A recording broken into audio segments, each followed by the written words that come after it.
Van Jones, I have a lot of respect for you. You're respectful to those who have opposing viewpoints. You know, I really respect you. I think you're very intelligent, except that one time you said that one thing that was, quite honestly, really stupid. People have talked about a miracle. I'm hearing about a nightmare. It's hard to be a parent tonight for a lot of us. You tell your kids, don't be a bully. You tell your kids, don't be a bigot. You tell your kids, do your homework and be prepared. And then you have this outcome, and you have people putting children to bed tonight, and they're afraid of breakfast. They're afraid of, how do I explain this to my children? What do you mean? How are you going to explain this to your children? How about teaching them to respect the results of a free and fair election? That's a good start. How about teaching them that you don't always get what you want in life? I think in kindergarten it goes, you get what you get and you don't throw a fit. Or how about teaching them that, statistically speaking, politicians are bad role models anyway, so they should respect people like Gandhi, Martin Luther King Jr., and Jesus Christ? Or how about this?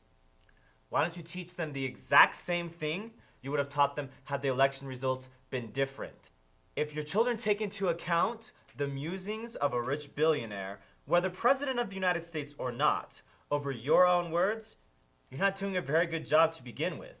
If you teach your children correct principles, it shouldn't matter who the president is. It shouldn't matter that the president is a bully.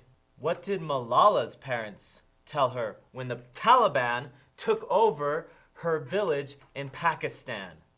The same thing they've been teaching her entire life.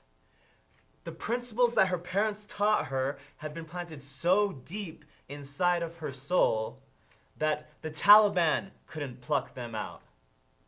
So if your children's principles can be plucked out because of something the President of the United States says, then you didn't plant them deep enough to begin with. Malala stuck with her principles so vehemently, she took a bullet to the head for them. I have Muslim friends who are texting me tonight saying, should I leave the country? I have families of immigrants that are terrified tonight. Don't you mean you have families of illegal immigrants who are terrified?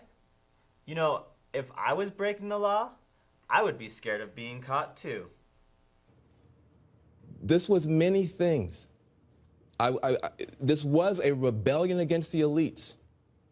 True, it was a complete reinvention of politics and polls, it's true. But it was also something else. We've talked about race.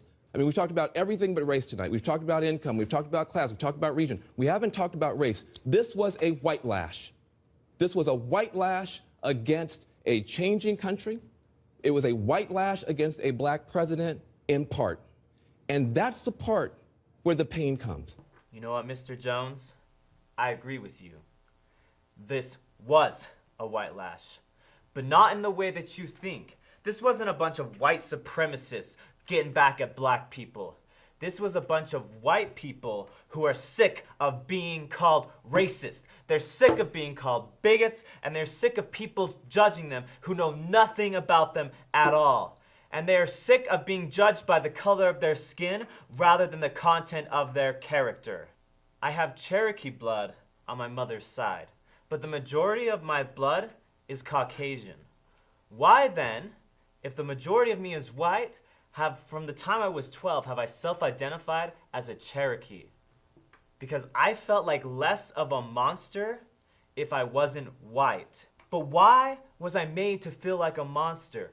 I have never discriminated. I have never owned a slave. I have never said anything hateful or cruel to somebody because of their race or the color of their skin. So why was I made to feel like a monster because I am white?